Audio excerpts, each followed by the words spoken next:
One of the more extraordinary days following the fire was, of course, the Black Saturday, June 18th, 1904, the day that the city of perpetual motion really came to a standstill, the day of the greatest number of funerals, as many as 200 funerals conducted in that one day alone. Thousands of people showed up in Little Germany, and they lined the streets and just watched as procession after procession of hearses went by. White hearses and white horses for children, black hearses and black horses for adults. In the immediate aftermath of the fire, there was tremendous sympathy on the part of New Yorkers, just couldn't believe what had happened. But there was also this growing sense of outrage, because as more details came out about how incredibly unsafe that vessel was, the public outrage really rose to a fever pitch. Greed by the company to make as much money out of it as possible. Greed by the people that sold the life jackets and knew about them. Greed by the people in the office that try to change invoices to show that the life jackets were up to date and just recently purchased. A coroner's inquest was convened within weeks. Officers of the Knickerbocker Steamship Company, New York State inspectors, and Slocum crew members were questioned and proclaimed their innocence. Everyone had a plausible excuse. But for the handful of survivors who came to court, excuses would not bring them peace. In the wake of the tragedy, all the boats were ordered re-inspected. They found hundreds and hundreds of violations, all the same kinds. Rotten hoses, rotten life jackets, inaccessible lifeboats, and an untrained crew.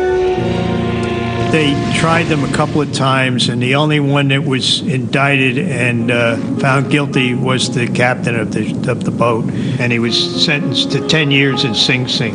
A fairly harsh sentence, especially when you consider that nobody else was going to serve a day in jail. And the captain was, in many ways, a convenient scapegoat. He put in 3.5 years of Sing Sing, and then they pardoned the president. He got a presidential pardon, and he died at 98 years of age in a Masonic home. So he had a long life, certainly longer than a lot of people in the Slocum. The General Slocum disaster wiped out what was left of Little Germany. Today, the New York City neighborhood has all but forgotten its roots. Shopfronts and ethnicities have changed.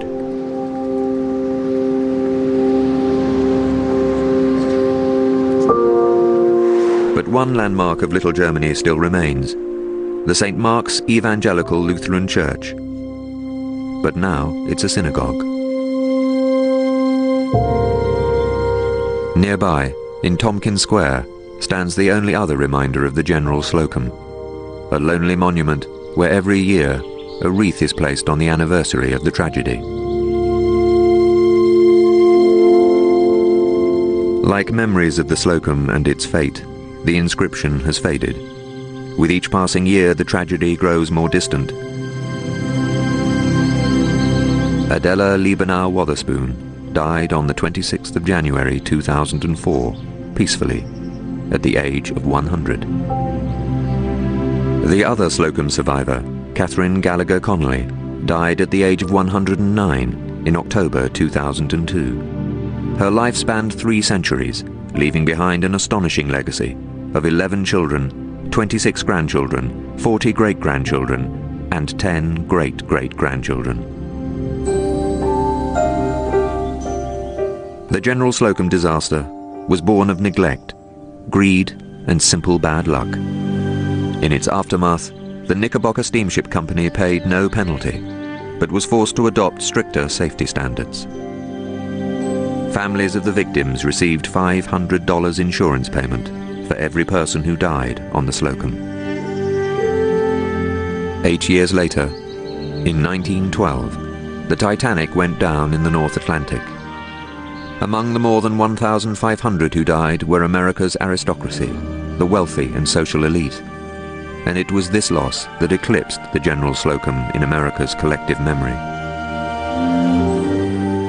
All those directly affected by the events of the 15th of June 1904 are now gone. While the disaster is a cautionary tale of greed and carelessness, it's also an inspirational story of courage in the face of unspeakable loss.